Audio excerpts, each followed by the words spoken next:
YouTube, what's going on? Welcome back to another video. Today you see my rotor is fully exposed. You might be wondering, why is your wheel still not on from the TCM video? If you watched it all the way through, you would have seen somewhere in the video the brake ducts on here are super tiny, and that the ones from the CTSV blackwing are absolutely massive. The benefit of installing these is that the rotor won't warp prematurely due to excessive heat cycling, due to this covering about 90 to 100% of the rotor. Meanwhile, the stock ones only cover about 50%. For these two all in to be about $60 and a pretty simple install, I think it's a no-brainer to go ahead and do these on your Camaro. With your car on the ground, grab a breaker bar, 22mm deep socket, and a wheel lock if you need it. So here's our OEM brake duct. You can see how small it is compared to the other one. And here is our MagneRide control harness. We're just gonna use something like this to pop these out.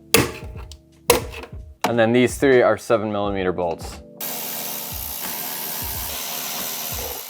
So there goes the old one, and here's the new brake ducts. Note that this is just gonna be swinging around over here, and you don't want that happening. So you're gonna go ahead and probably drill the holes into here. I went ahead and put the duct on just for demonstrational purposes. We're gonna go ahead and put these two in here, but just watch how they move when I turn the rotor, which would be kind of you turning the wheel.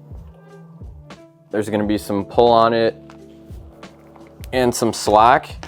So just make sure you're gonna put them in a way that it won't be too much pull or slack that'll kind of pull it out of the hole. Another thing to keep an eye on is that with the movement of this harness, some people were concerned about the ribbed part of it getting caught right here on this lip. Workaround for that is just wrapping this in tape and putting some tape on here just so they slide off one another, as opposed to possibly getting caught and pulling the whole MagneRide harness out, as well as maybe damaging the harness itself right here.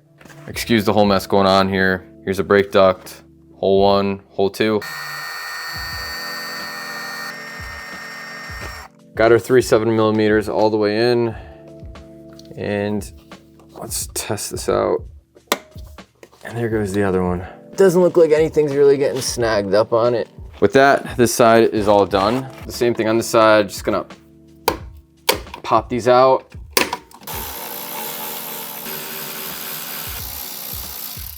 And the new one.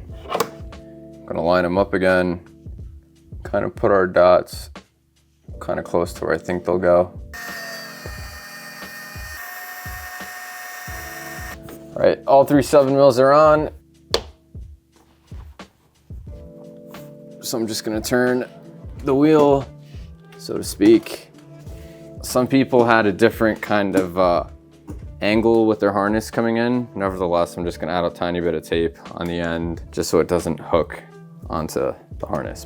So I put the wheels back on. Make sure you tighten down your lug nuts to 140 foot-pounds of torque. Completely forgot how low this car sits. I'm so used to it looking like an SUV since it's been like that for almost 3 weeks already. While we're on the topic of being low, another thing to note is that this brake duct sits pretty low to the ground. Remember that I am lowered a bit, but you can see how aggressive that wind is going to be coming in there and cooling your brakes and rotors. And with all that, that's going to be the end of our install. If you guys have any questions, please drop them in the comments below. Drop a like or a comment as well if I helped you, and tell me how I helped you.